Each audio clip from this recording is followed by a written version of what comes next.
It can be said that we are where we come from, that we rise above the struggles that eloped there and get out. But when we return, we give back to the city that made us. For me, that city is Kenosha, Wisconsin. Coming back, I've spent hours in coffee shops revisiting the time I spent there to escape my home life.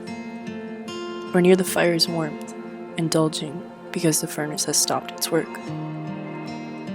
Driving down the streets, I've been noticing the history that aligns the roads. Both sides of immigration. My grandmother's immigration story. From Argentina to an automobile factory. The streets my Italian grandfather played on, fought on, and slept on. The time my mother spent growing up here with stories of the 70s that seemed to replicate my adolescence of the new millennium. It's a city built on courage and strength. The aesthetic is still here, but the hidden value heights for those who have come from the suburbs near Chicago or trickled down from somewhere along the shore of Lake Michigan. That lake is what unites us. We come apart and back together somewhere near the shimmering red lighthouse, whether it's 80 degrees or 18 degrees. The unity is what I miss most from home. The community is small and diverse, but the brisk air of the winters calls us together.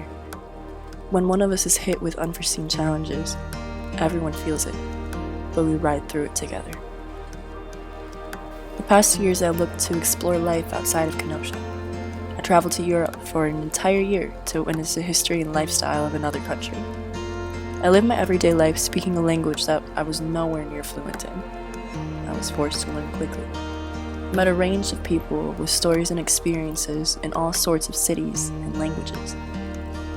Those stories present as something difficult to find in the Midwest because of the comfortability that resides in familiarity. But walking down the roads in other countries, I noticed their differences, each one unique to its historic background. And I'm comfortable to admit that I'm just a tourist. I can't understand what it truly means to be a Spaniard or an Italian.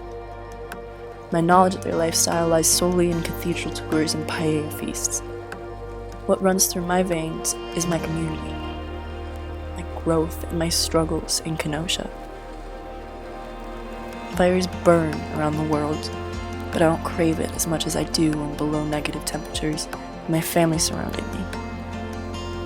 Water takes its various forms, and though they may be famous by reputation, I'd still choose my lake any day. From Valencia to Florence, Florence to Tallahassee, no matter where I am in the world, Kenosha is my home.